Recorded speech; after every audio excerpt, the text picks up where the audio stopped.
अब्दुल्ला शफीक वो 3 मैचेस में 0 पर आउट हुए, इंटरनेशनल सीरीज़ में पाकिस्तानी टीम से बाहर हो गए और बाहर होने के बाद अब जो जिस तरीके से वो PSL में खेल रहे हैं, वनडे में वो नाकाम रहे। उनकी बैटिंग के बारे में क्या कहेंगे कि 348 रन अब तक, और उनका जो स्ट्राइक रेट है 148 का है। आप देखें क्या उन्होंने बैटिंग की। बिल्कुल, अगर मैं अब्दुल्ला शफीक की बात 349 रन करके बैठे हुए हैं 12 मैचेस में, हाईएस्ट 66 है, 31.72 का उनका एवरेज है, और स्ट्राइक रेट की अगर मैं बात करूं 148.51 का।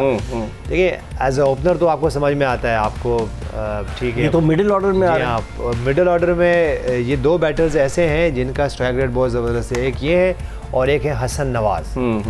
तो जिस तरह अब्दुल्ला शफीक की जो है ना, हमने ज़्यादा बात नहीं की इस पूरे PSL 10 में, लेकिन बड़ी 2 से 3 इनिंगें बहुत ही अमेजिंग खेले हैं और रोज़ बरोज़ वो सीखते जा रहे हैं। और उनकी अगर मैं छक्कों की कॉलम की बात करूँ तो वहाँ 15 छक्के भी मौजूद हैं, जो कि बाजू का तो हमें लगता है कि शायद एज अ ओपनर आपके लिए मुश्किल होते हैं मिडिल ऑर्डर में खेलना और फिर आपको परफॉर्म करना और बिग 6 लगाना। सही है, बड़ी बात है। लेकिन ये बड़ी बात है, हसन नवाज ने और अब्दुल्ला शफीक ने बहुत, और ये सॉलिड भी हैं। इनकी कामयाबी की कोई टेक्निकली बड़े स्ट्रॉन्ग वजह ये भी है कि ये टेस्ट क्रिकेट भी बहुत रेगुलर खेले हुए हैं, टेक्निकली वहाँ भी परफॉर्मेंस है। तो हम हमेशा एक बात करते हैं, जो अल्टीमेट फॉर्मेट आप खेलते हो वो है टेस्ट क्रिकेट। जब अगर जितने भी टॉप के प्लेयर्स रहें, अगर वो टेस्ट क्रिकेट खेले हुए हों तो उनको जो है वो वाइड बॉल क्रिकेट में भी बहुत ज़्यादा फ़ायदा होता है। तो मेरे ख्याल से अब्दुल्ला शफीक ने जितनी भी बैटिंग की है अभी बहुत ज़बरदस्त की, और जिस तरह की लास्ट दो एक इनिंग खेली उन्होंने बहुत अच्छी खेली। जिस तरह यूनुस ने कहा कि टेस्ट क्रिकेट, हाशिम मामला भी आए तो टेस्ट क्रिकेट में पहले आए, फिर उसके बाद वाइड बॉल क्रिकेट में आए और फिर उन्होंने क्या परफॉर्मेंस दी साउथ अफ्रीका के लिए। अगर हम फ़खर जमान की बात करें, 24 छक्के इस टूर्नामेंट में लगाए हैं फ़खर जमान ने, और नईम को आप नज़रअंदाज नहीं कर सकते, नईम ने 17 छक्के लगाए हैं। तो आप इस तरह की जो जारहाना बैटिंग करने वाले बैट्समैन जिस टीम के पास हों तो आप समझते हैं कि फिर उसका मोरल जो है वो रॉकेट हाई होगा। नहीं, देखें एक चीज़ समझनी पड़ेगी कि हाई रिस्क प्लेयर किस टीम में ज़्यादा है। अगर आप दोनों टीमों में देखें ना तो कलंदर के जो प्लेयर्स हैं ना बैटिंग लाइनअप, उसमें हाई रिस्क प्लेयर ज़्यादा है कि वो कोशिश करते हैं बड़ी हिटों के लिए। खासकर फ़खर हो गया, पहली बॉल से बॉलर को बैकफुट करने, सामने वाली टीम को इम्पैक्ट देना, तुम्हें छोड़ेंगे आमिर के साथ जबरदस्त मुकाबला होगा फ़खर का। यही मैं वहीं आने वाला था। सामने बॉलर कौन है, वो कितना रीड करता है, कितना बोलते हैं स्ट्रीट स्मार्ट, जैसे बाबर आजम और आमिर का मुकाबला हुआ था। देखें फ़खर अग्रेसिव खेलता है, नईम अग्रेसिव खेलता है, इवन अब्दुल्ला शफीक जिस तरह बैटिंग कर रहे हैं, जिस स्ट्राइक रेट से वो खेल रहे हैं, जितनी क्लीन बैटिंग कर रहे हैं वो, उनकी बैटिंग देखने में ना मज़ा आ रहा है। खूबसूरत शॉट खेलते हैं, थोड़ा उनकी टेक्निक भी बड़ी अच्छी है, बड़े बैलेंस होते हैं, तो अच्छा कंपटीशन होगा। स्ट्रोक नहीं खेलते वो, जिस तरह से हारिस मारना शुरू हो जाते हैं, ये नहीं, ये ग्राउंड शॉट खेलते हैं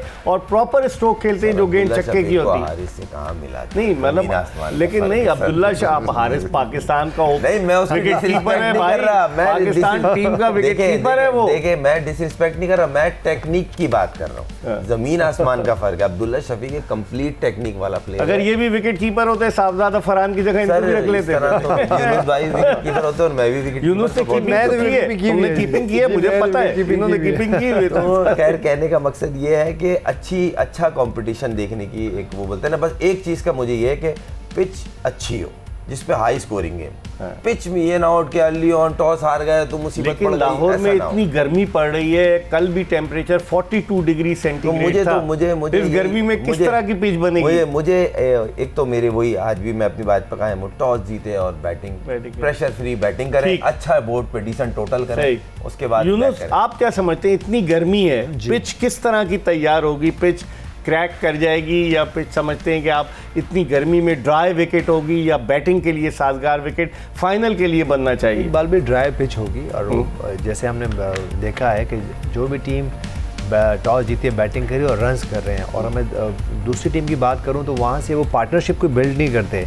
वो आते हैं और अगर पावर प्ले में रन्स हो गए तो ठीक है, नहीं तो फिर उसके बाद वो आउट हो जाते हैं। हम जो लास्ट एक आधा मैच हुआ इसी तरह हुआ कि जब आप बहुत ज़्यादा विकेटें आप दे देते हो तो फिर आप चेज़ नहीं कर सकते। चेज़ करना हो, जब आपको 200 रन चेज़ करने हो तो उसके लिए ज़रूरी है कि आपकी पार्टनरशिप हो। अगर मैं जिस तरह अगर कराची किंग जब चेस कर रही थी, ठीक है, 2 के डेविड वार्नर की तरफ से इनिंग आई लेकिन फिर वो आगे जा नहीं सकी। तो मेरे ख्याल से ये बहुत ज़रूरी है कि अगर आप चेस कर रहे हो तो आपका एक बैटर आखिर तक ज़रूर खेलें, बेशक वो उनका स्ट्राइक रेट 100 20-30 का हो, लेकिन वो रहे। तो मेरे ख्याल से इसीलिए ये चेस करना एक आर्ट है, और वो चेस आप तब करते हो जब आपका 1 या 2 बैटर आखिर तक खेलते हैं।